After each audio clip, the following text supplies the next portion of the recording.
तो हा कार्यक्रम खूप अगोदर ठरल्याप्रमाणे संदीपजींच्या पुढाकाराने आणि या ट्रस्टच्या माध्यमातून हा वाढदिवस जरी निमित्त असला तरी देखील एक सामाजिक भान ठेवून या विभागामध्ये एक समाजकार्य आणि विशेषतः एक शेतकरी कुटुंबातून जन्माला आलेला एक छोटा उद्योगपती आज एक जागतिक स्तरावरती जाऊन पोचतोय आणि या गावाचा आणि विशेषतः या परिसराचं नाव लौकिक करून करण्याचं काम जो करतोय अशाच्या मागे आपण सर्वांनी उभं राहावं आणि आशीर्वाद द्यावं। हा संदीपजी जे समाजाचा वारसा तुम्ही पुढे नेऊन जाण्याचं काम या सर्व आपल्या कार्यकर्त्यांच्या माध्यमातून आणि आपल्या संस्थेच्या माध्यमातून करतायत।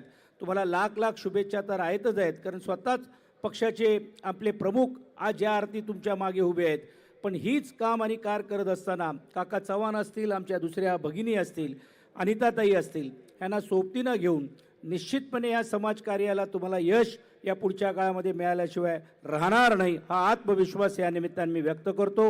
आणि आदेशजींच्या बाजूला उभं राहायचं होम मिनिस्टर कार्यक्रमामध्ये तर भीती वाटायला लागते। ते कधी आऊट सांगतील, कधी कुठच्या दिशेला फिरा, कधी इथे बघा, कधी तिथे बघा। फुटबॉल, क्रिकेट, नशीब आम्हाला नाव गेलं नाही जावं तुम्ही। संदीपजी, तुम्ही आज मला इथे आवर्जून बोलवलं, आज हा कार्यक्रम केलात।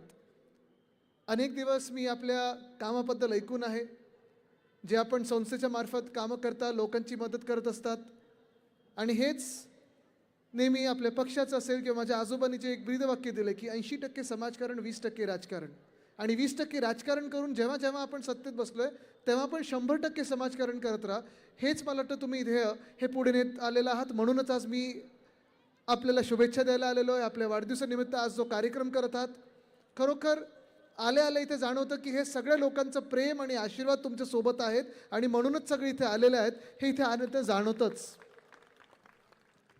जास्ती वेळ काही बोलणार नाही, कारण आचारसंहिता लागलेली आहे। एखादा आमदार किंवा राजकारण्याच्या हातात माईक आला की थोडं थोडं राजकीय इथे तिथे सुरू होतं, पण आज ती बॅटिंग न करता मी नुसतं इथे आलो आहे, ती इथे कार्यक्रमात बसून मजा घ्यायला, जे आदेश भाऊजी सगळ्यांना नाचवत आहेत स्टेजवर, काय काय करायला लावतात ते बघायला, आणि आपल्याला शुभेच्छा द्यायला मनापासून शुभेच्छा देतो। जसं सचिनजी सांगत होते आणि मला स्नेहलताई देखील आधी सांगत होत्या की इथे, आणि तुम्ही जे आत्ता सांगितलं की ही आपलीच शेत आहे, बरोबर, ह्याच मातीतून तुम्ही इथे शेती पण केलेली आहे, उद्योजक पण बनलेला आहात, आणि अशीच तुम्ही सेवा जनतेची करत राहाल ही मला खात्री आहे। मनापासून तुम्हाला शुभेच्छा देतो आणि तुर्तास इथेच थांबतो।